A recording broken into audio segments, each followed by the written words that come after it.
Welcome back to United TV. Nagelsmann, Areola, Michael Carrick. What's the situation at Manchester United?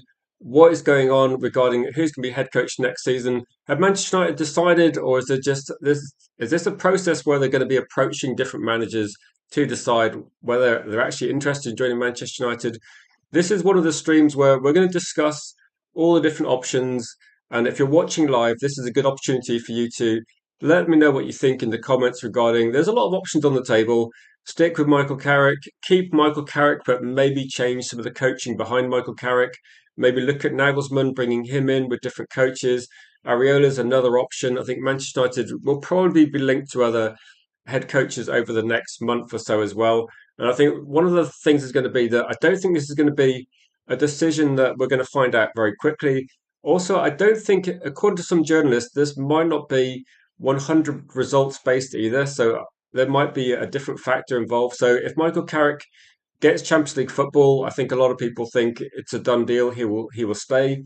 If Michael Carrick wins every game, there's no guarantee he's head coach. Because it does seem that what's going to be important is, does Michael Carrick's tactical approach next season, what he wants to do, does it align with what Manchester United want? And also, if Manchester United don't win many games now from now to the end of the season and don't perform very well, it still doesn't mean that Michael Carrick's ruled out. It's one of these situations where I think they're going to look at the evidence at the end of the season. They're going to see what the options are, and maybe it is a sensible approach. Maybe they will be looking at what's going to happen as well. And I'm just going to go through the comments as well. This is one where I've got a poll running, and there's options there. There's Nagelsmann, there's Areola, there's Michael Carrick, and there's any other options available that people are interested in. I've heard Emery linked. I've heard other managers being discussed as well from Luis Enrique. So a lot of options on the table. And I'm not going to say that at the moment there doesn't seem to be necessarily a favourite, although a lot of people think that Michael Carrick will be the person that's in charge based on it being maybe a bit of continuity.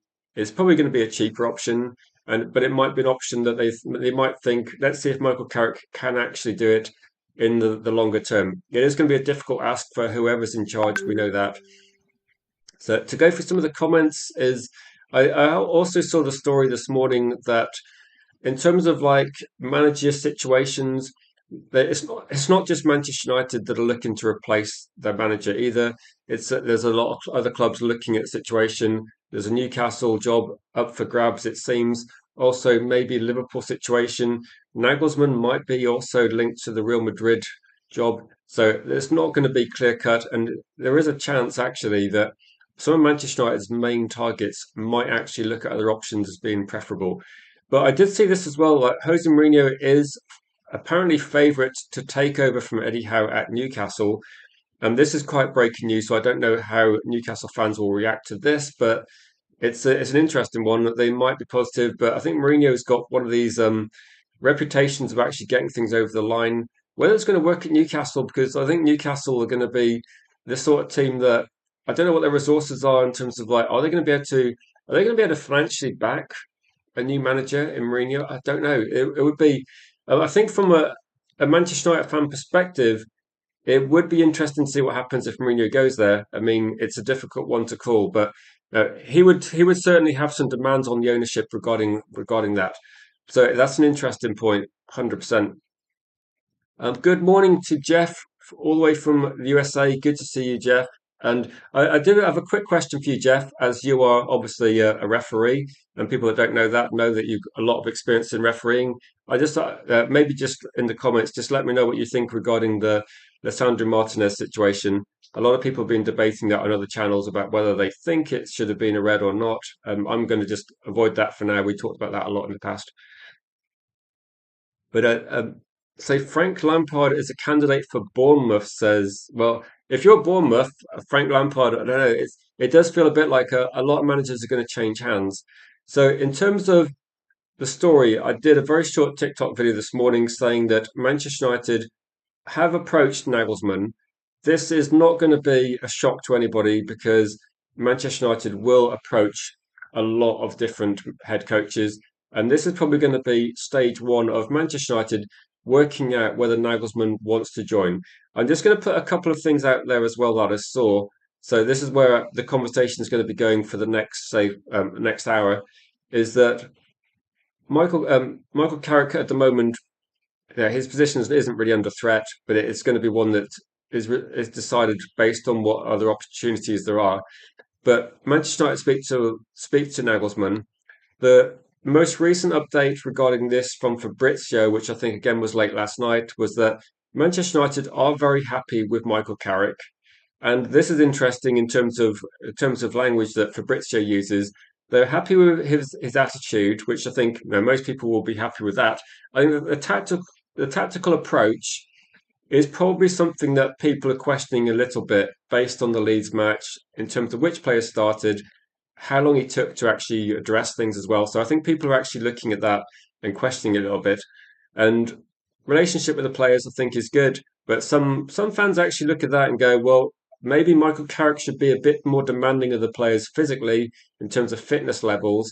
That's something that which we can talk about as well, because I do think there's definitely evidence to suggest that fitness levels dropping a little bit. That was one of the positives under Amarin.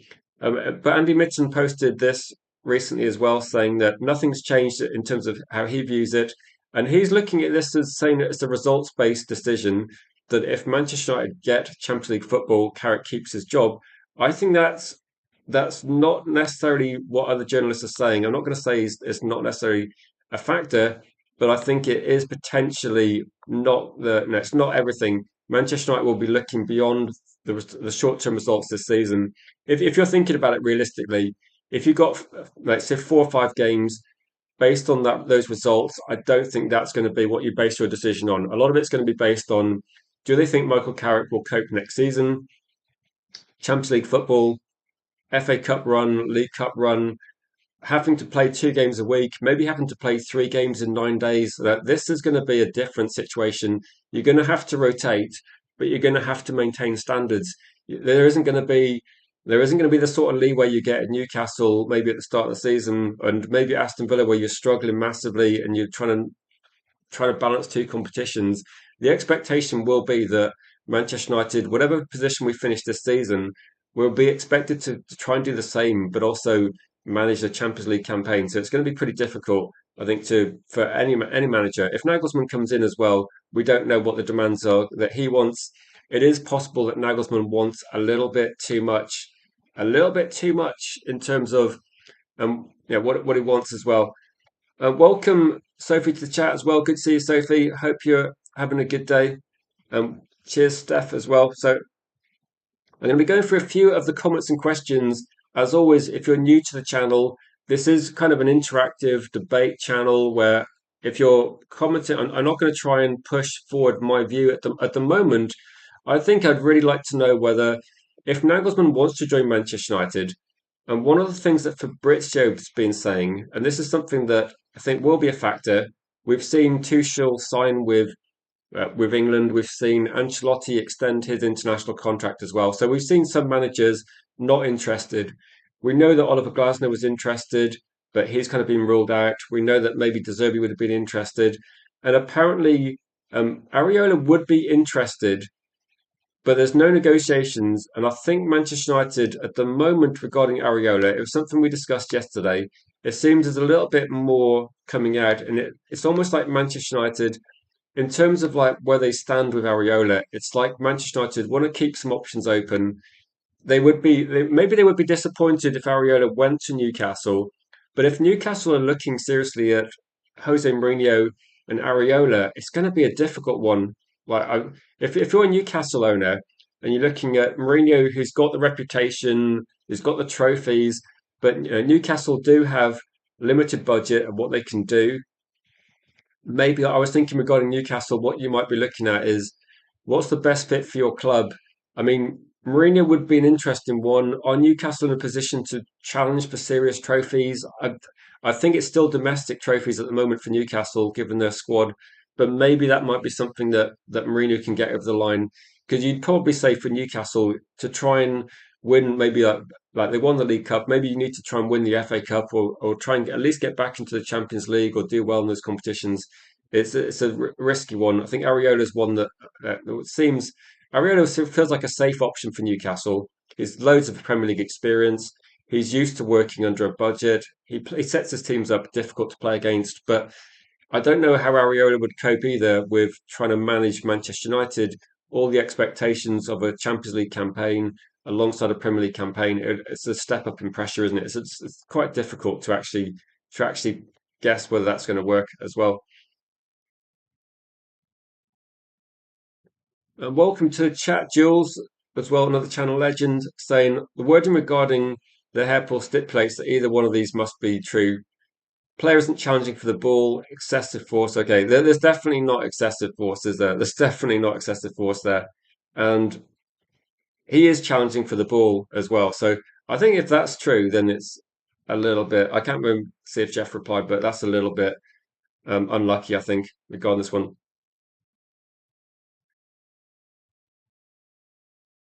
So I wonder if the owners are listening to the players about Carrick. Well, I don't think the player. Yeah, obviously, the players need to respect the manager. They need to respect the head coach. There needs to be this professionalism and respect there. But I think with this one that maybe what we're seeing is that yeah, it's good that Carrick has a good relationship with the players, but it still needs to be professional. There still needs to be discipline in the squad. So I don't know at the moment, Jim. That could just be wording from Fabrizio. I wouldn't read too much into that one. It's one of those situations where you look at it and go, yeah. So I don't think there's too much to be said regarding that one. This is probably a really key point as well, is that what are Manchester United actually offering Nagelsmann, and what are they going to offer other head coaches? Because they want a head coach, and Manchester United don't want somebody that's going to come in. Nagelsmann's not going to be able to come in and demand certain players. That's not going to happen. And it does seem to be, we discussed this last night, it does seem to be that whoever comes in as head coach will probably have to operate in this situation where you're not gonna have loads of say over the players. Possibly you get some. You might be able to get a say, but I don't think you're going to be just deciding. Most players' contracts will last longer than the head coach coming in, so I don't think he'll have loads of say. It's something that Manchester United have moved away from. And Michael Carrick seems okay with that situation. We know for a fact that probably going back before Eric Ten Hag, and trying to think of the situation. Actually, maybe it was during Eric Ten Hag towards the end. Manchester United were seriously looking at trying to get Tuchel in, but Tuchel wanted to have more control than Manchester United were willing to relinquish. When that was apparent, Tuchel was obviously not on the list for Manchester United anymore. He then joined the England setup. Seems that he's going to stay there. It does seem to be that Manchester United might have this serious. We have touched upon this before, and it is an important point. Is that what are Manchester United offering, and will certain managers accept that? Michael Carrick will accept that. That seems to be the point, and people are almost like saying Michael Carrick's a yes man because of that.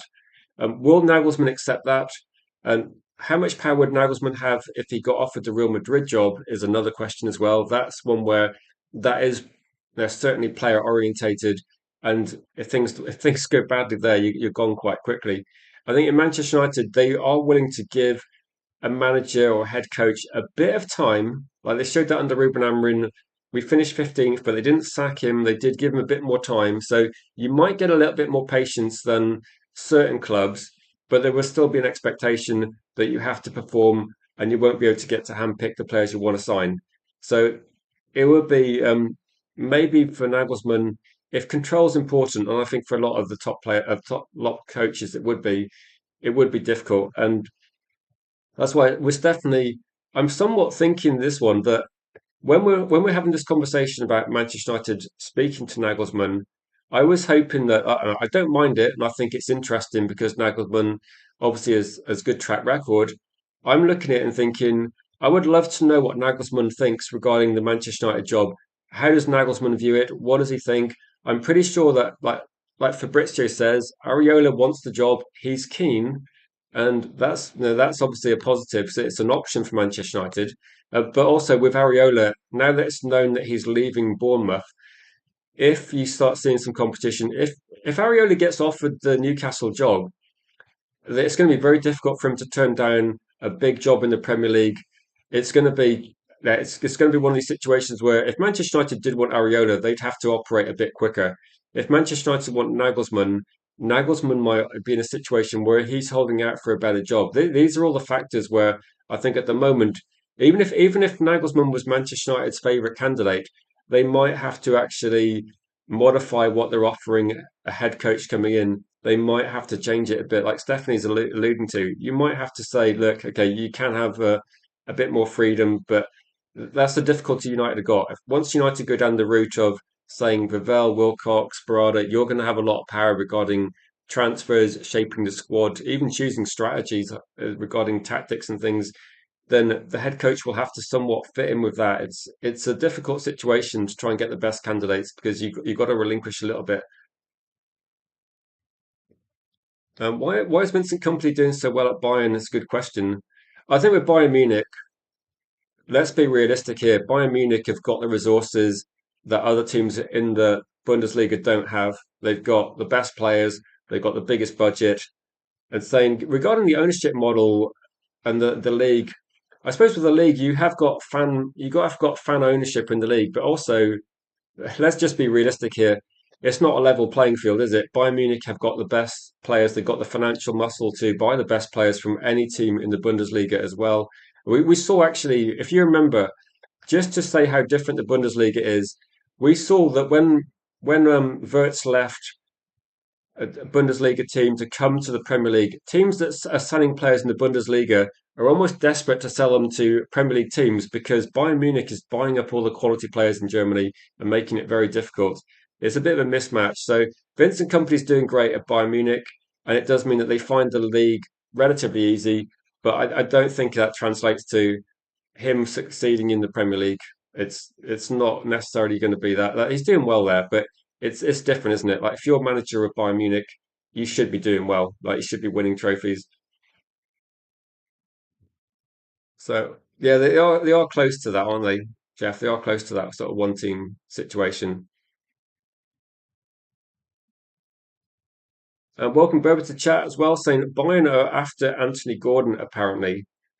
Yeah, this is the point I was making regarding if you want to join, if you're looking at a situation where that Manchester United are looking for a manager. You're also looking at, say, Newcastle. If Newcastle want to get, say, Jose Mourinho through the door, Newcastle have got this problem where they're going to have to sell players. I'm looking at it thinking that, yeah, Mourinho's gone to a few clubs that aren't the biggest over the last few years. But if he came to the Premier League, given when Mourinho's managed in the Premier League, you've had teams that were like, okay, forget Spurs, but you had Manchester United, you had Chelsea at the time, they had big budgets, they had good players, they were definitely competitive.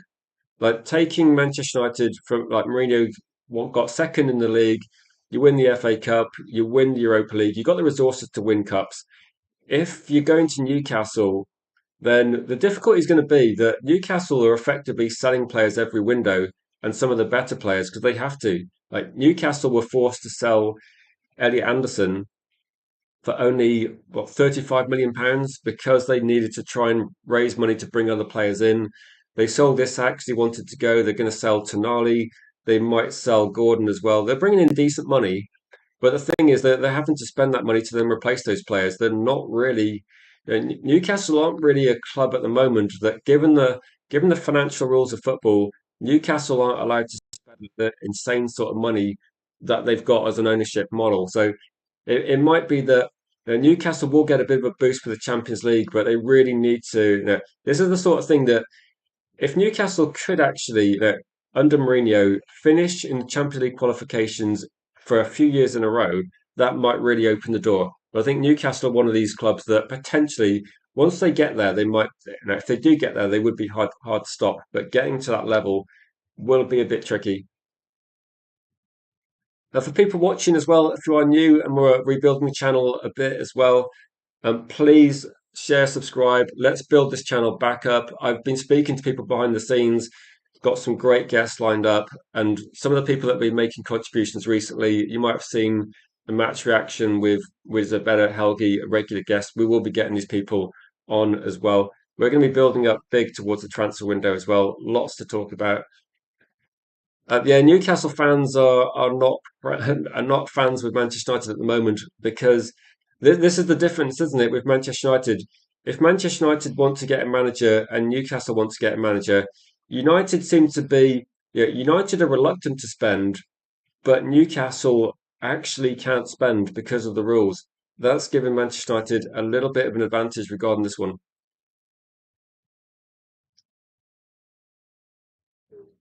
So, looking at this, please make sure you vote as well. Let me know your comments and questions regarding what you think is the best option for Manchester United as manager. And does it depend? I had this question last night, and if Manchester United are looking at these candidates, and at the moment we're just talking about a few, but if you got, say, on the screen, we got Nagelsmann, and then at the moment, if I was going to guess and make a guess, I would guess that Michael Carrick's in charge. That would be my guess.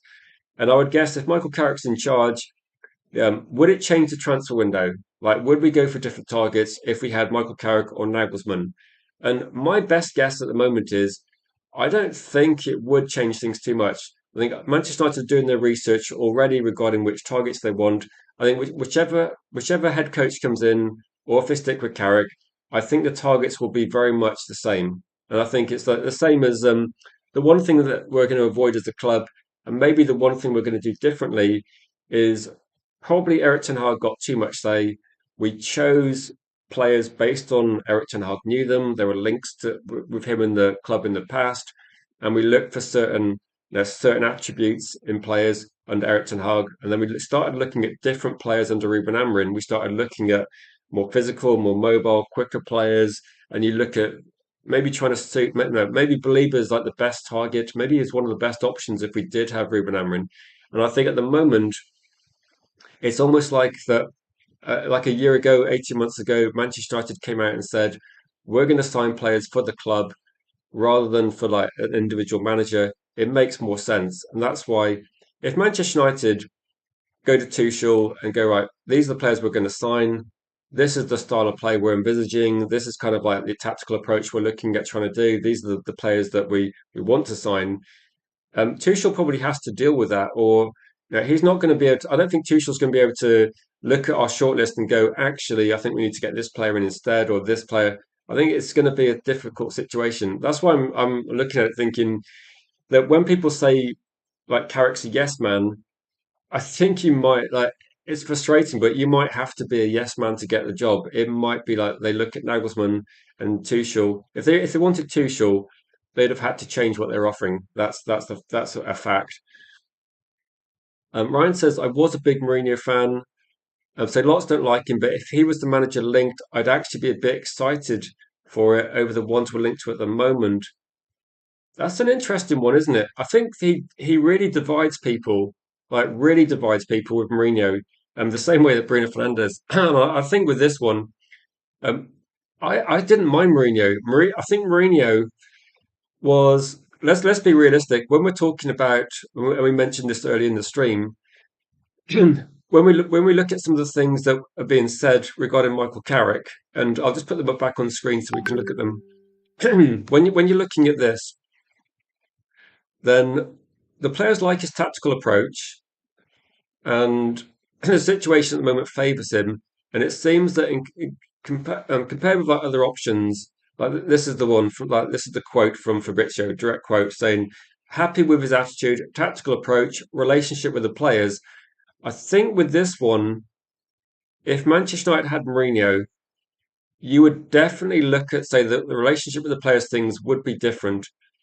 I think to maintain a good relationship with Mourinho as a football player, you have to be doing a lot right. You have to be that he would have had a great relationship with some of the elite players that Manchester United had in the past. And when he's at Chelsea, he had a fantastic relationship with the key players there. And you look at if he was when he was at Manchester United, there was definitely a fallout with some players. And if you rewind the situation to say early days, like if you think back over Manchester United at the start with Ruben Amorim, there was a big fallout, and for the first time in years, Manchester United actually moved players on that were maybe not pulling in the right direction. So you suddenly get Sancho, Rashford disappear, etc. Can you imagine what would happen if Mourinho was in charge at this current point in time? where if Mourinho had actually been given the authority to, like, at the time he wanted to move on Luke Shaw. I think there was other players that Mourinho didn't rate, and Mourinho didn't really get backed or helped in the transfer window. It made it difficult, like really difficult for Mourinho to operate at Manchester United. Also, Manchester United seemed to be reluctant to spend where they needed to spend, something which obviously Mourinho will get the best out of players, but you do need to give him some good players.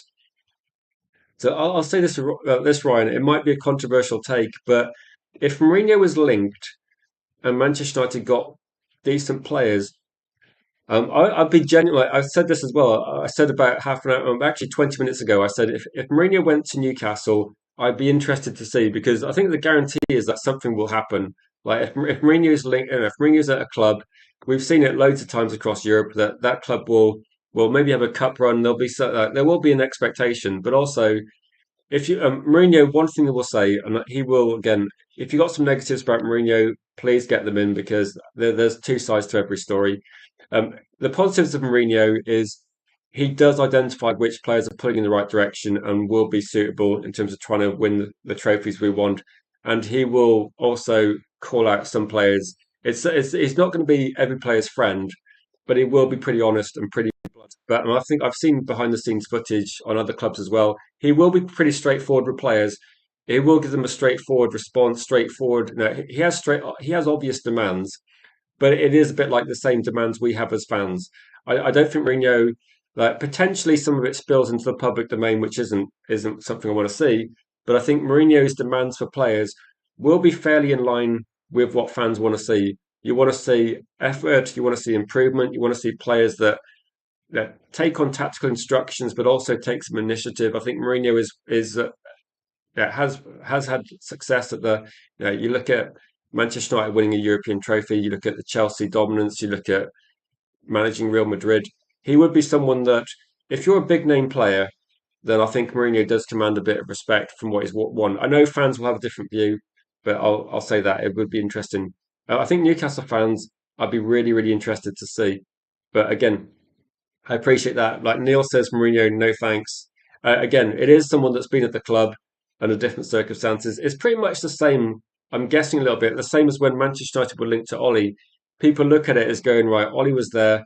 He had an opportunity. Whether it was the best circumstances, I don't think so. But it was.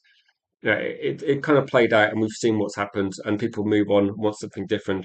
I think that's why people look at this. And if you're looking at, say, this is a straight battle between Nagelsmann and Michael Carrick because I've been looking at the evidence and looking at the articles and drawing the conclusion that Manchester United might want Luis Enrique. I think he's very unlikely to want to join Manchester United at this current point in time.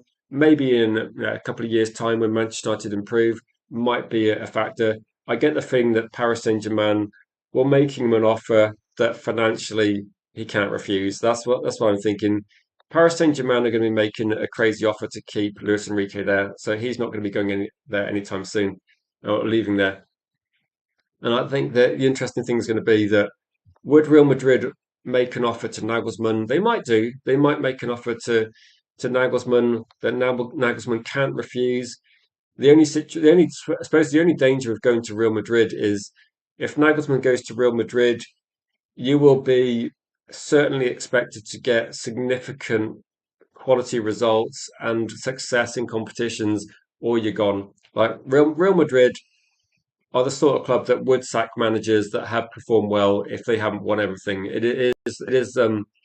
It's not the sort of club that many people go there and manage for year after year. Okay, a few have recently, but you got to get continued success, and the fan base has got to be on your side. Like if the fans turn on, if you go to Real Madrid, have a few bad runs, a few bad games, you could be out very quickly. So that's interesting though. But it's one of the Real Madrid. Who turns down Real Madrid? That's probably the big question there. Who's older, Carrick or Nagelsmann? I don't know. If anyone, I can't really search at the moment. But if anyone's got anything, then let me know if you find some. Also, if anyone's able to share the stream across any socials as we're live, I will be live till about 2 p.m. today because of I've got to go at that sort of time, so it won't be a crazy long stream. I'd say I'll go for the comments as well. I will cover that Maguire story, Ryan. So thank you for. It's disappointing, but thank you for highlighting that one. So, so he was like Ronaldo, standards align with ours, demanded more, but the owners don't deliver. I said this as well. I want to see. I want to see that. So someone actually, I went on a different channel earlier today, and we were discussing Jim Radcliffe and some of the approach, and this is like some sources from inside the club saying that privately, if Manchester United had finished mid-table, they could have spun that as being some sort of improvement.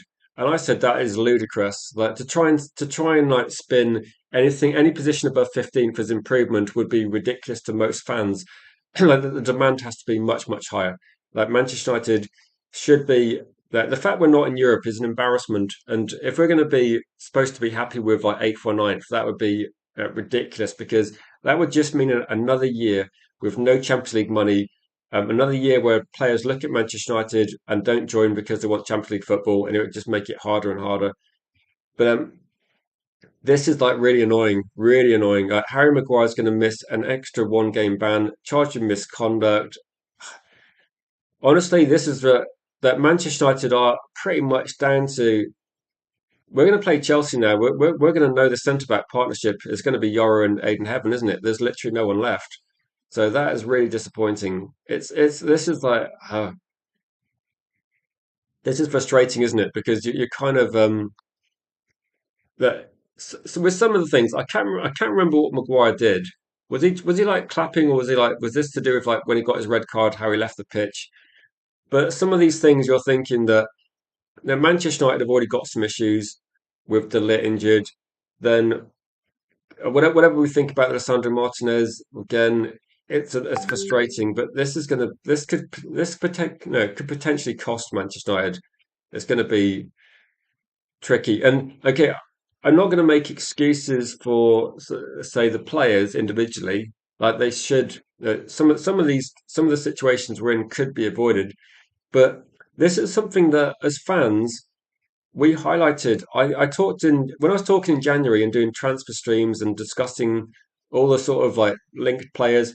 I kept saying time after time that like Rob's putting it here, saying we're down to the bare bones, like the bare bones of like the squad, and there were so many examples. Let me have a look regarding this one.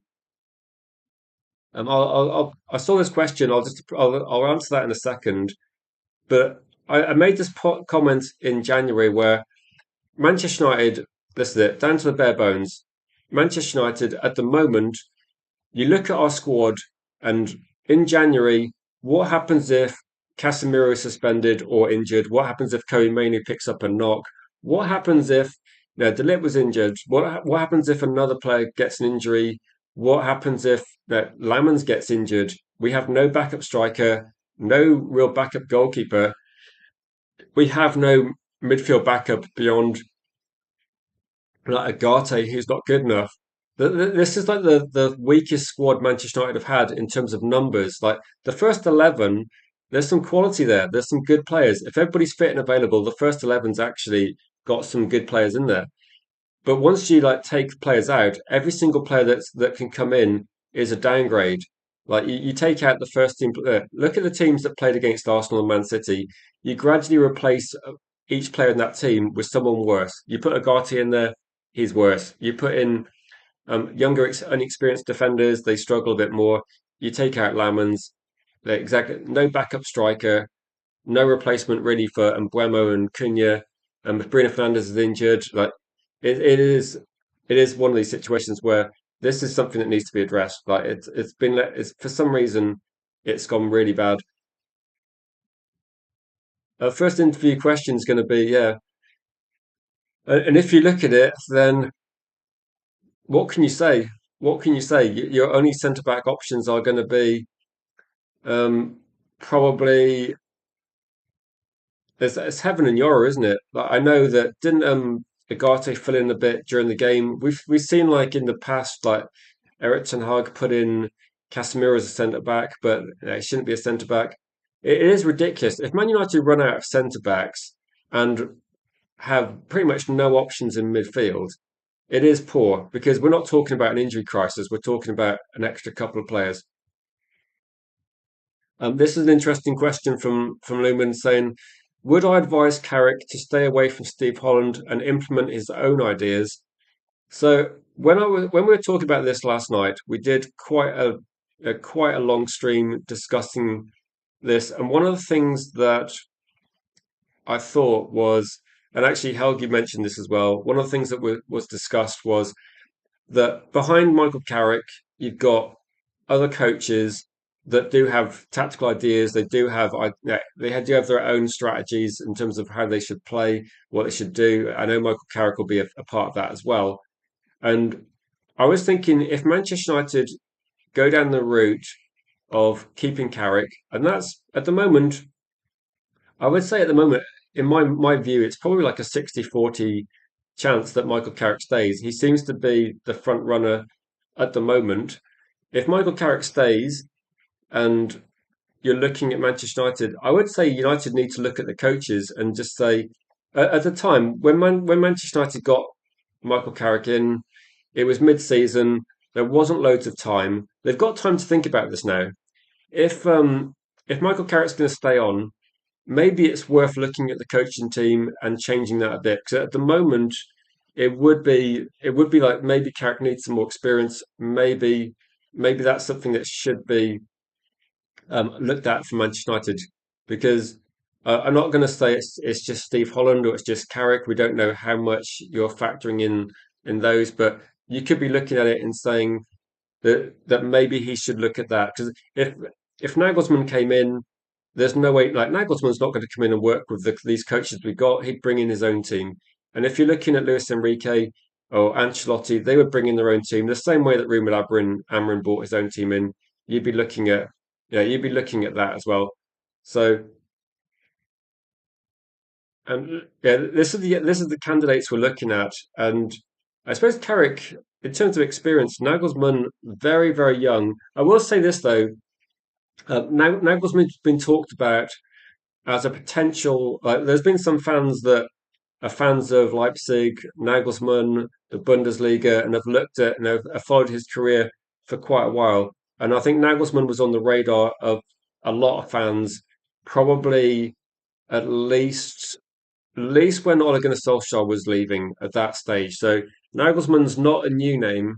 He is very young, but he has been on the radar as being a good coach for a number of years. So this is one where Nagelsmann, experience-wise, he's younger than Carrick. I think he's got more experience though. That's why people are considering him. Ariola's got experience as well in different leagues. I think Luis Enrique is probably everyone's favourite candidate at the moment. If you could just pick one name to walk straight in, I think Luis Enrique would definitely be up there because of what he's achieving at the moment. And it's not probably like domestically in France, you'd look at it and say he could win the league. I think people are looking at how he's doing in Europe. And what we saw last night, Paris Saint-Germain, they beat Liverpool, what, 4-0 over two legs. Last season, they beat Liverpool. I think they did beat Liverpool again, didn't they? They also beat Arsenal. Did they beat Man City? But what we're seeing is Paris Saint-Germain, it's not that they're winning in the Champions League. They're beating the top teams in the Premier League regularly. They must have won like six in a row or something against top English teams. Didn't they beat Arsenal twice? They beat Liverpool twice this season as well. And I think they beat Liverpool twice last season. That whenever they come up against Premier League opposition, Paris Saint-Germain, considering that's what we're looking at as well, they perform very well, and we know that Premier League teams can sometimes give other teams a different issue. The question is going to be that if you're looking at it, I'm going to put this up there as well. Luis Enrique, I would be so surprised. Can you imagine Luis Enrique now? If Paris Saint Germain win another Champions League, then the only thing I'd be looking at with Luis Enrique is right. You're not going to achieve anything more in Paris Saint Germain unless you try and go like. Do you remember like if you look at like say football history, you've got Ajax in the '70s, you've got Bayern Munich in the '70s, you've got probably in terms of like legacy, you've got Real Madrid in the '50s and Real Madrid under Zidane, where they won multiple Champions Leagues in a row. there is maybe Luis Enrique might want to cement himself in world football and do that with Paris Saint-Germain. If Paris Saint-Germain could go from never winning the Champions League to like winning three in a row, that would be like that's a legacy. Already, I think Luis Enrique's already got his name in history for what he's achieved. But if I was Luis Enrique, it's not that you wouldn't get me at Manchester United. If I'm Luis Enrique with no allegiance to any Premier League club, you're not getting me out of Paris unless the players start disappearing. I'm going to stay there and just create a legacy because it's not about what they do domestically. The only reason I could see Enrique leaving is if he gets an insane amount of money from a club he's got strong feelings for, or is looking at maybe a top club going back to Spain. But I think can you imagine can you imagine dropping like Paris Saint-Germain to join Manchester United? I mean, I'm a Manchester United fan. I'm as biased as anybody, but I don't think he'd be doing that at all, at all. Welcome to the chat, Sally. Appreciate you for tuning in. Saying, will Ineos give Enrique Paris Saint-Germain type of play? And I'll say, like Sally, that is the dream, isn't it? Can you imagine that? I think when I'm going to go through the comments a bit, and if people that know each other in the comments will know that we deserve better. Did say this probably maybe 6 months ago, maybe longer. He said that Luis Enrique would be his top option, and I know I said this like last year as well. Luis Enrique um, has transformed how fans see Paris Saint-Germain because the football's been amazing, and it's also it's not because when you've got say players like Messi or you've got Mbappe and you've got trying to think who else they had. They had Cavani racking up goals in his prime, and you've got trying to think who the and Neymar. When you've got elite superstar players, everybody's looking at it thinking, right, okay, yeah, you should be winning things like the Galacticos at Madrid. But with Paris Saint-Germain, they just built an unbelievable team. Dynamic, fast, attacking. I mean, as a neutral, unfortunately, when it comes to the Champions League, almost like a neutral at the moment. I think Paris Saint-Germain have just changed people's perceptions of the club recently. And it is players like Kvaratskhelia. We look at Kvaratskhelia, Doué, and we look at those players and go, why didn't Manchester United get those players? Like they weren't insanely expensive. And like Sally, I would love Manchester United to look at that and go, it's about getting the right players. They didn't have that. I don't know how much money that these players are on at Paris Saint Germain, but that they were cheaper than players Manchester United bought. They're more dynamic. The football's great to watch. There's literally no negatives, is there? Really good. And no, it's just annoying that one. But I hope that Sally, if Manchester United got Luis Enrique, or if they got another top coach, you have to do that, don't you? You'd have to try and get those sort of players in. One thing I did think of is when Manchester United got Lenny Yoro a couple of years ago, he was heavily linked to Real Madrid. He was heavily linked to, I think he was linked to Paris Saint-Germain as well because they knew how good he was. I think Manchester United are trying to compete with like getting those sort of players, but we're starting from a different position, aren't we? Paris Saint-Germain were able to they're paying more for players. They're paying more salaries to some players, but Paris Saint-Germain could guarantee that you win the domestic French league pretty much. And under Paris Saint-Germain, you could play Champions League football every single season, and you did have they were a very competitive side. They were getting no, they were progressing year on year in the Champions League and actually becoming better in that competition. So I think it was easier to attract those sort of players. Manchester United almost have to try and get up to that level, try and get to that. But it's going to be difficult. It's going to be difficult. Big up to you, Helgi. I was just talking about you and saying you had some good takes last night. And there's a lot of sources regarding Nagelsmann, lots of different media sources, but it's there's so many different sources saying that they're breaking news or exclusives, whereas Manchester United's interest of Nagelsmann has been pretty much well known. I think all they're saying now is that maybe it's gone from being something we all know to maybe official, where Manchester United are actually now having the conversations with Areola, Nagelsmann. And at this point in time, it is literally just a fact-finding mission, I think, where Manchester United are just trying to see what these people want. It is. Do you remember Manchester United with Tuchel, where Tuchel just he wasn't offered what he wanted, and there was no way he was coming. Welcome, Kate Cadet, as well. Good to see you, Kate. Always great to get your views, Kate. I know you think that a lot of the things your opinions differ from other people, but that's the beauty of conversation and different opinions. That your view is like just as valued.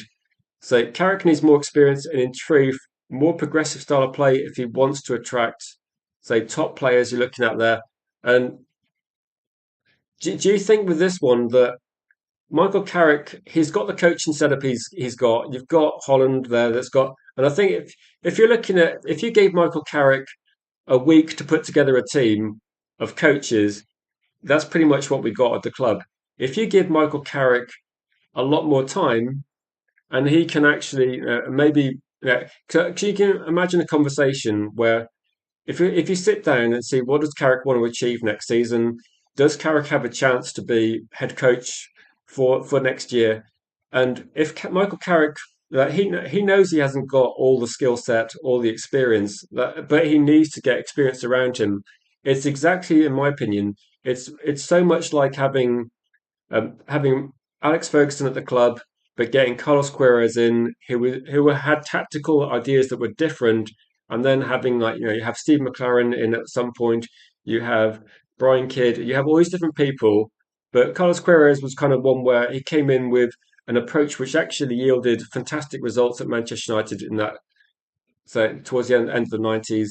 And you look at that and think, well, Manchester United could do the same sort of thing where Carrick stays, but someone comes in to actually boost some experience, also give them some different ideas as well, so that it's not just one person. Because Michael Carrick's job is going to be head coach, but you've got to have other coaches that I've seen it in other sports as well, where it's almost like you need a defensive-minded coach to set up the defense. You need attack-minded coaches as well, because it's not just one person, is it? The Premier League is difficult. Michael Carrick does have some positive attributes, and he has done a good job.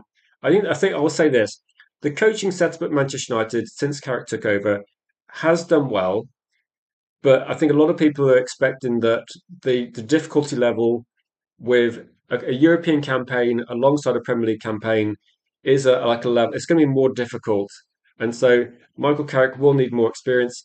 It's kind of difficult when you look at the coaches because in isolation, I think Holland was part of Chelsea when they had success.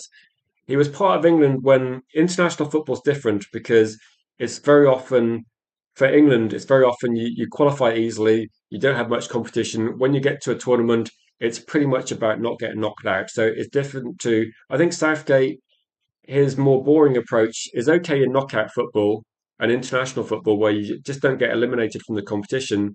But when you need to win games, I think that if Arsenal don't win the league, it might be because they don't go that Arteta's a bit restrained in some games and you don't go for it. Alex Ferguson football was definitely towards the end of matches risk taking and like maybe that's what we haven't seen that for a long time actually. It's a manager that's a bit more aggressive, a bit more bold. And if Manchester United lose the odd like a few more matches, but they win a lot more matches, I don't think fans will be too disappointed. Like, I know under Alex Ferguson, we had lots of bad defeats, but we ground out loads of wins in games where we were struggling for a lot of the game. But no, I think for me, Cake, that's kind of middle ground, isn't it? It's like, do you give Michael Carrick the sort of extra tools to try and do the job and say, look, we think you're doing decent, okay, but we're going to be looking at getting different coaches in, and that might be an approach. I don't know how it would work 100% whether they just look at, so I'm guessing these coaches are just there for the season anyway. It's an interim position. Um, but that's why I was saying that you can vote regarding this one. If you think Michael Carrick stays, but with coaches, then that's obviously something you vote for in the chat poll as well. So let's go through a few. Okay, so for you, most of the squad needs replacing. So you think Carrick's more lucky than good? I don't know. I think when you look at it and say there's been a lot of teams this season in the Premier League, a lot of inconsistencies. So I think you could take an argument, couldn't you, and say that Manchester United replaced the manager or replaced the head coach, and we've seen results improve. But there's other clubs like we know Spurs haven't got very good players, but they've actually got worse since Thomas Frank left. They're not picking up any wins. So no, Michael Carrick could have come in, and Manchester United could have still only got one game in every 4-1, and we could have still had a bad win rate. So I think he's done okay, but I think one game a week is a bit easier than having the European campaign. It is quite difficult. Saying this one, yeah, every fan base will have its differences as well. Arsenal fan base, I think Arsenal fan base is probably. I think the divisions are more. I think with the Arsenal fan base, I think the divisions are just about Arteta, aren't they? It's just very, and it's kind of long, long standing. That's what I'm seeing. Lewis saying, "Told you to believe in Ineos." I don't think I phrased it exactly that way. I said like with anything with Ineos, I think you can only judge them by what you see happening, and I think in terms of transfers, I've said this a while. Manchester United's transfers have improved, but they need to be more ambitious. Like the quantity of players coming in needs to improve. I'm not everybody watching Manchester United will know that Lamans was a better signing than Bindia and Nana, and they'll look at Cunha and Mbeumo and say they were better signings than Anthony and Sancho. But there's a lot more work to be done. Like where are the midfield signings? Where's the backup? Where the players on the bench to come in when you need them as well? Well, we're going to be playing on the weekend against Chelsea, and our back two are going to be 19 and 20. Like our centre backs, we're going to have Aiden Heaven and Yoro. Aiden Heaven was a £1 million signing from Arsenal's academy, and Yoro's expensive but young. It's crazy, and that's on Manchester United. It's frustrating that Manchester United have these injury issues or suspensions, but the squad has been like paper thin for a little bit of time. Okay, so I agree we need to clear the rot as it's important as the incomings, if not more. I think it's more important to get players in. There's not enough quality at the club. Like if you're looking at Malacia, like Malacia just shouldn't be playing football. But I think most of like in terms of players that you're moving on, a lot have gone. But Manchester United need to bring in. We need to bring in quality players, and then those quality players will take the first team positions and bench the players that. If you don't like Luke Shaw, the best thing Manchester United could do is buy another left back that takes Luke Shaw's position. If you're looking at Manchester United having to start Agate, that you bring in Anderson, Agate will probably get sold. But even if he was at the club, he'd then be dropped down to like fourth choice, wouldn't he? He would drop down. I mean, at the moment, some of the performances from some of the squad players were absolutely atrocious. Like I think when Malacia came on, he was so poor. I know people make excuses for him not playing, but it was so really bad.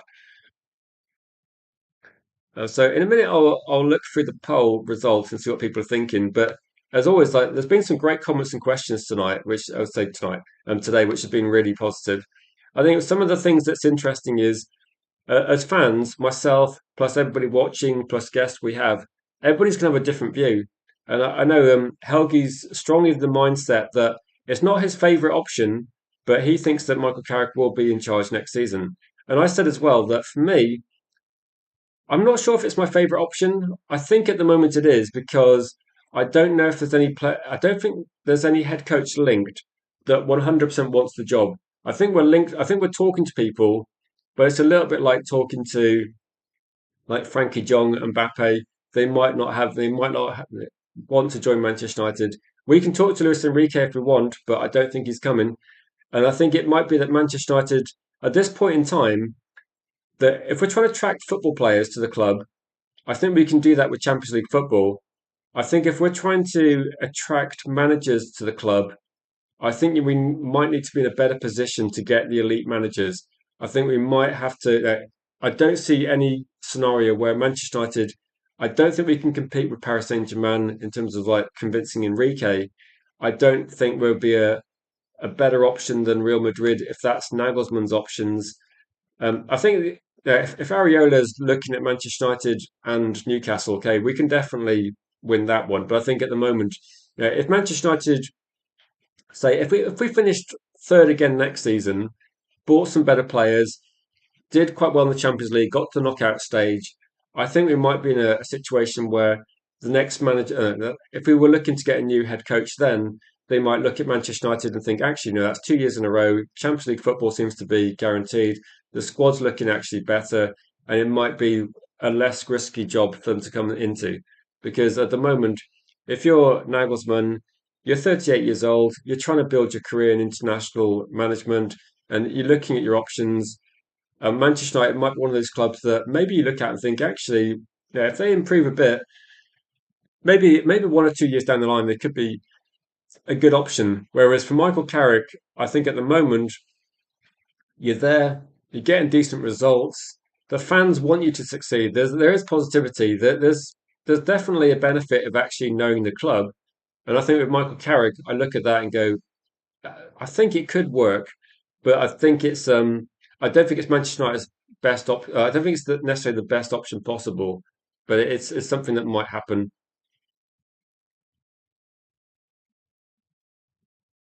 Cake says what? So all these things you got. Do you think also regarding like some of the comments you're putting in, it does seem to be that Manchester United they need to have a serious meeting between if you look at say Carrick's tactical ideas, and this is why I've been quoting Fabrizio a little bit today because when I look at what Fabrizio is saying is that Manchester United behind the scenes like, forget what you read in the media. It's not 100% results based. So the reasons why Manchester United might be looking at certain head coaches, it's not going to be whether Carrick wins like 3 of the next 5 games. It's not going to be whether Manchester United finish fourth because there's a lot of factors at play: the squad, the performance, coaches, etc., as well as Michael Carrick. And you look at this, they're going to be looking at a few factors. One of the things is how his tactical approach is. And okay, very, very bad against Leeds, but good against Arsenal, good against Manchester City, maybe a bit indifferent in a couple of games, maybe effective against Everton, nice win against Aston Villa. There's positives and negatives, but maybe slightly more positives in the recent run of games, particularly results wise. But if you're looking at, there's definitely room for improvement. But then you look at how it's working with the players is a factor, okay. But it might be in terms of like what standards are being maintained, and that's something that needs to be kept high. Then Areola, how would he feature in terms of this? What's his tactical approach? What would he be looking at? Because I think whatever Michael Carrick's got his ideas of what he wants to do, Areola will have his ideas, Nagelsmann will have his ideas, Luis Enrique will have his. How do they align with people at the club that will be making serious decisions? How do they align with what Barada's thinking, what Vivel's looking at in terms of scouting? If, now, for example, if Vivel's going to be pushing a few signings he believes in, then that might well be ideal. But we know for a fact that when we were looking at signing players last season, Ruben Amorim was said to have been pretty keen on people like Ollie Watkins and Emi Martinez. And you look at that as very short term. They're good, they're reliable Premier League players to some extent, but I'm not sure about Martinez as being particularly reliable sometimes. But they're definitely, you can see why experienced players might be something they want to bring in. But Vivell does seem to be pushing looking for the next generation, and Brad as well, looking at rebuilding, but looking more medium term. And that's not always what managers want. Like if you're looking at with Michael Carrick, he seems to be in agreement with this. But if you're going to bring in players like Heaven, Yoro, Dorgu, these are ones where there's going to be an expectation on the coaching to bring these players up to a certain level. It's not going to be overnight success. It's going to be difficult.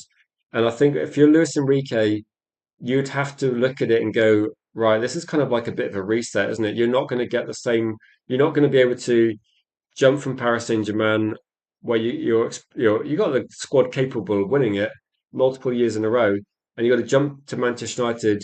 the players they got there won't be ready to do that to compete on that sort of level for a while.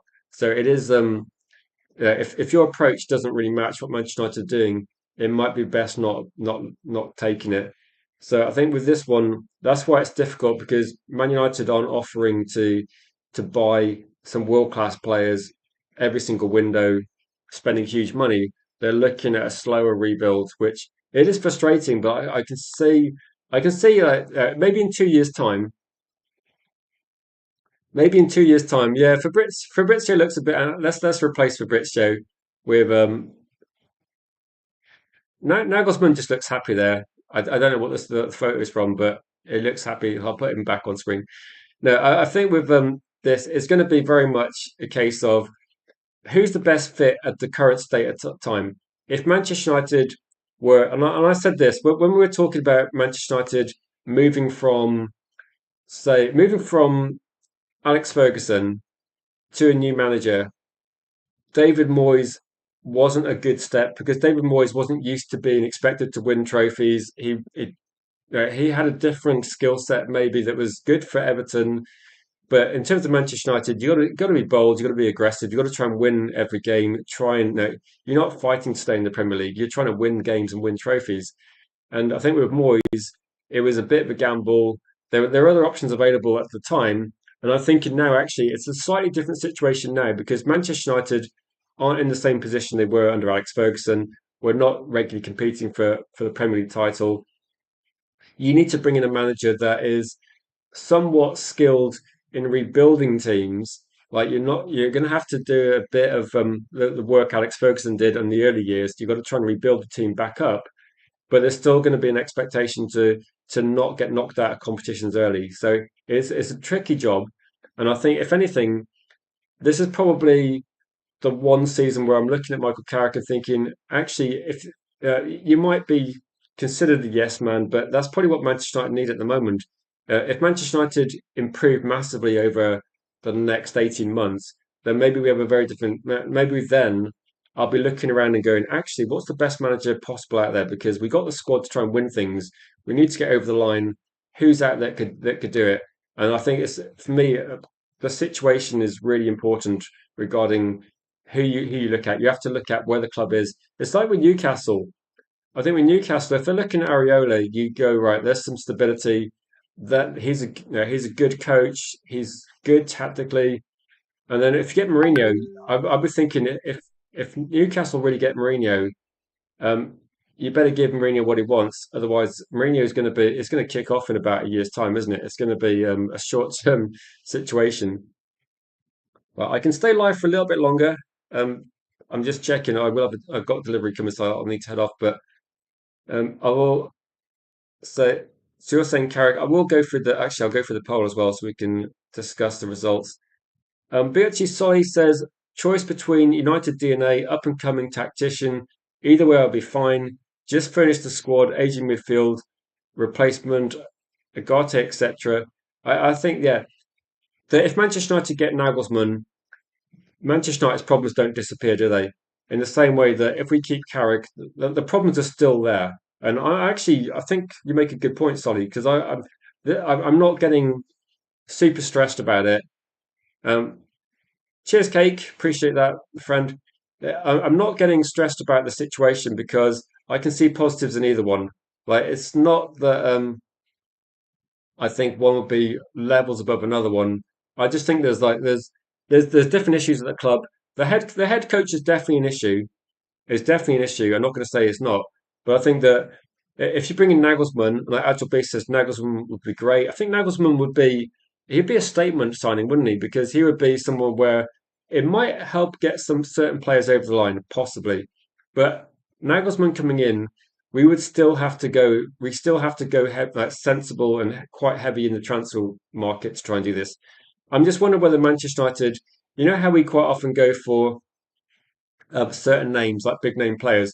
I'm just wondering if if you're looking at what's the situation regarding this?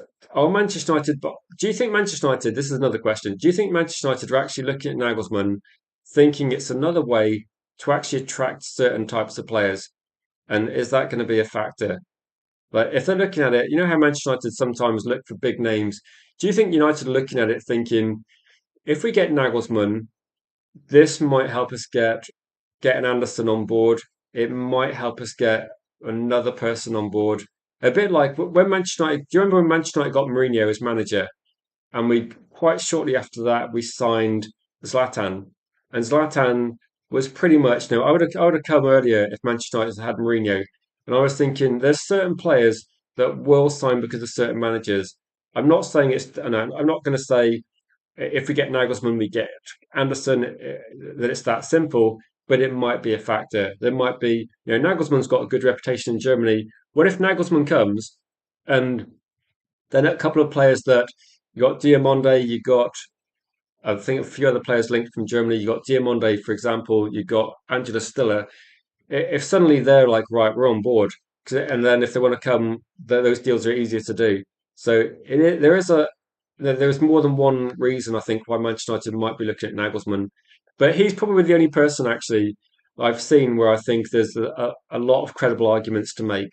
There's credible arguments regarding what he's done in Germany. There's credible arguments regarding his tactical approach, what he's achieved, and despite his young age, people I know that watch football and watch different leagues have been talking about him for a long time. It's not an overnight thing. It's something that people have been looking at for a while. So, and let me try and find. I just closed the poll. I was going to say this. Welcome, Ron. Good to see you in the chat as well. Big up to you, Ian, as well. Um, Tune Tactics. Wow, suddenly there's all the legends appear at once that I know. I was to say, Toon Tactics TV, good to see you. I was in your stream last night, and I have been talking a bit about things you said, which were interesting because you have a different view regarding what's a good fit for Newcastle United. And I just think I don't know, Mourinho is an interesting one. If that's a serious link, that is a very interesting one indeed. And I said, as a neutral, as if you can be neutral in this sort of thing, as a neutral, I'd be genuinely interested to see what happens with Mourinho at Chelsea. I'll be interested at Chelsea, but no, at Newcastle because he's definitely someone that you have no idea what's going to happen with Mourinho, do you? But it's all you know that it might be watchable. I get the feeling with Mourinho, it either goes really well or it ends quickly. You've probably got 2 years. You've got to win a trophy or everything falls apart. So best head coach option. This is good because it is so spread that no one's going to agree at this. So it's good for debates. Best head coach option, Nagelsmann 33%. And usually, if you've been watching when this channel was Red Devil United or say recently now, if you're watching any sort of conversation we have, if I do a stream where the thumbnail has a player or a manager, the poll naturally biases towards whatever we're talking about, whatever the theme is of the day. I think sometimes because people tune in because they like Nagelsmann, or people tune in because they like that we're linked to Anderson or Angela Stiller. And so I expected Nagelsmann to be right at the top, and he is, but it's so close. Michael Carrick gets 28%. Areola is like actually 17%. That's actually quite high considering Areola is linked to other clubs as well. That's actually quite high, I think. And then others 22%. It is pretty close to being like literally no agreement whatsoever. I think when I've asked people about if you say other, you think there's a better option out there, let me know what you think. And the ones I've seen so far have been, can Ancelotti be involved? I don't think he's extended with the national team, so that's not going to happen. But if you look at other options available, I think people have talked about trying to get maybe Emery. I think a lot of people have criteria about they want to see. Everybody's got their own idea about what a head coach of Manchester United needs. I think most of us are looking at it thinking you've got to have experience is going to be important, and whether that's going to be Champions League experience, Premier League experience. I think that you need one or the other. Like if you look at Areola, who's worked with, he's got a lot of experience in the Premier League, also experience in other leagues. That's a strong candidate. But if you look at Nagelsmann, he's got a very strong CV as well. But again, it's going to be difficult. And I think Luis Enrique is like if the rumors are true and Paris Saint-Germain are going to offer him literally whatever he wants, I think he might be crazy to. I don't know what the contract they want. Maybe they want to tie. It might be that Paris Saint-Germain want to tie him down for too long, and that might be a factor. Because I get the feeling that with Paris Saint-Germain, after losing Mbappe, they're not going to want to let Enrique go because it feels a little bit like they've got something special. They can try and go back to back in the Champions League, try and keep do something that the club was not close to years ago. That's why I'm thinking it's pretty interesting. Yeah, if you're new to the channel, please share, subscribe. We're going to bounce back quickly. We're going to get back up there very fast, maybe faster than Manchester United. But and again, we'll be here every day covering all the breaking stories as well, discussing what people are thinking and letting people have their say in the chat. So I will go through some comments now. If you got some questions about this one, so also Agile Beast, we're literally on the same wavelength here. I was saying that the thing I like about Luis Enrique is Luis Enrique. If I was going to look at CV, Luis Enrique has done amazing at Paris Saint Germain. So you could say, all right, Luis Enrique, quality of the football, massive tick. How are you doing in the big competitions, Champions League, winning it, massive tick. How do you do against top quality Premier League opposition? You keep beating them with regularity, and was it 2-0 and 2-0 against Liverpool? Not close, two clean sheets.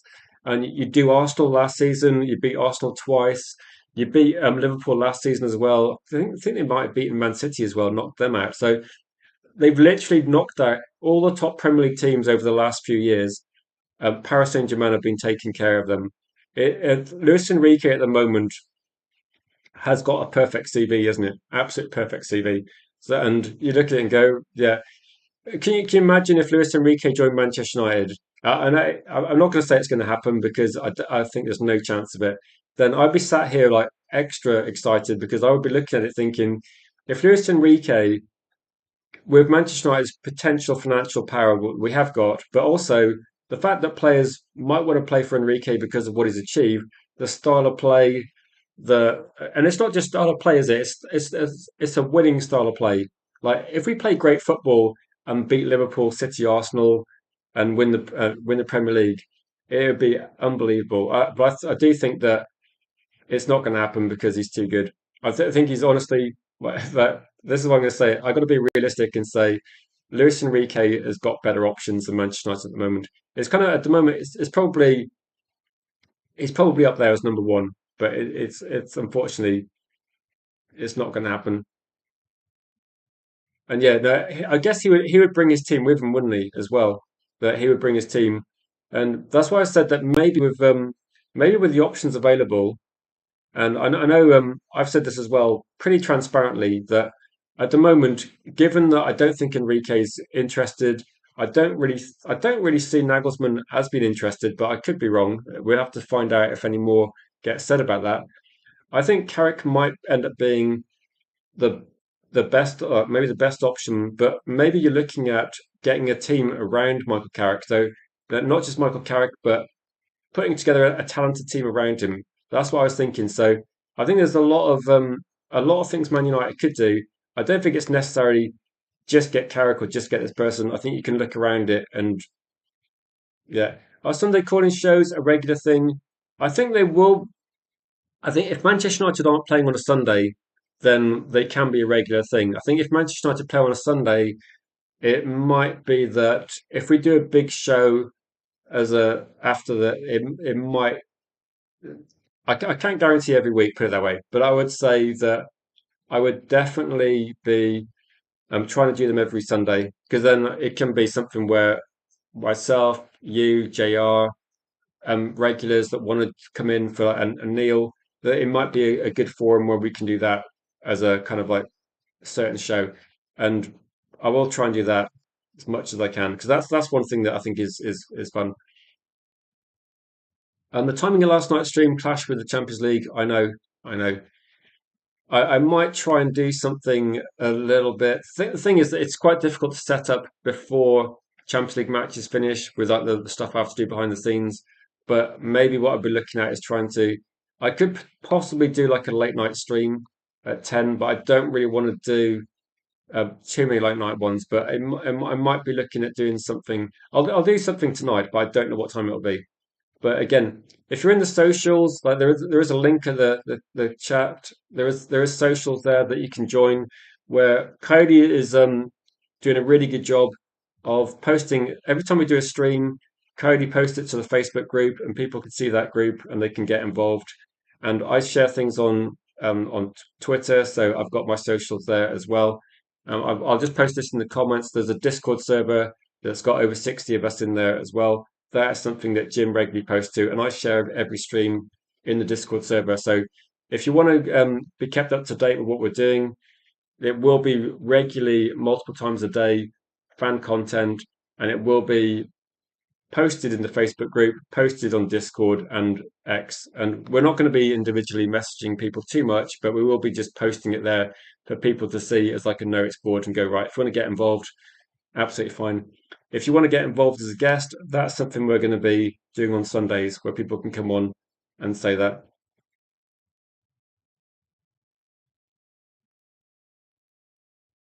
So, if there's any final comments we got? Say, Joe Neves much better than Nagate. Yeah, we said that. Yes, we said that last year, didn't we? Last year we said that. Also, coming up on Thursday is I've got a guest coming back who hasn't been on for a while as well. So Brendan's going to come back on. He was somebody that really was like no, he was saying it as well. We were talking about this loads, and we were discussing this about a year ago, and he was a massive fan at the time, and saying like, why are we getting Agate when we could be getting Neves? Like we made a mistake there, and that's what we said. Agile Beast, I can only say pretty vague, but if you message me on Discord or Twitter, I can't give too much information. There's not much out there. All I can say is I'm going to try and avoid doing certain things with watch longs, possibly, but I don't know. Was there anyone final comments or questions? So I need to keep this to about an hour because I need to head off. But I'll just say this as well. If you missed any of the shows, and in terms of getting back to where we were, if you're able to rewatch previous shows, just because then it'll help them, not Facebook, it'll help YouTube know what you guys are what you guys are fans of in terms of like football content. If you enjoy the show, please share it with people you know, and please leave a comment on the videos as well. And please rewatch shows that you missed as well, because that will help massively. If you watch multiple previous shows, it will help massively with getting us back. At the moment, I can't even redirect to channels I support. So we need to get that back as soon as possible. And when was the last time I played football? I play football like I'd say not seriously with organized teams fairly frequently, but organized teams not for quite a while.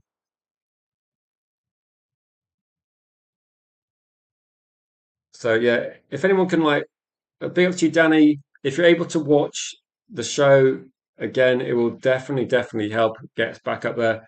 We're improved. We're reconnecting loads recently. I think we're back up to over 460 subscribers. We will be getting up to 500 pretty soon, hopefully. And then it's just about getting hours watched so that I can open up functionality on YouTube. That's all it is. All it is that once I get 3,000 watch hours, I can actually start getting some content creator tools behind the scenes that help regarding pushing the channel forward. And it's just a matter of time. So a matter of time. So if you're able to watch like a couple of hours of something in the background somewhere, it would just help massively. Just to, if I'm like droning on about transfers or manager situations and you're struggling to sleep, just put it on and just like hopefully I can bore you into yeah, it was the road to 11K, wasn't it? It was the road to 11K, and now we're back on the road to 1K. So it feels a bit like unfortunately we're kind of restarting, but we're going to be getting there quicker. So don't worry about that, guys. We've got some dedicated people that are going to be getting involved and helping push forward. So it's all good, and we're going to get there. So I'm gonna have to head off, guys. Please, if you can rewatch like the stream, drop a comment on it. I will check later. I've got to head off now though, but we'll be back tonight with more Manchester United content, hopefully some guests, and we will carry on then. But until then, guys, follow the socials, join the Discord, and we can keep everybody up to date. Messages are open as well if you want to chat, and or if you've got any questions about what happened. And I will see you guys in the next one.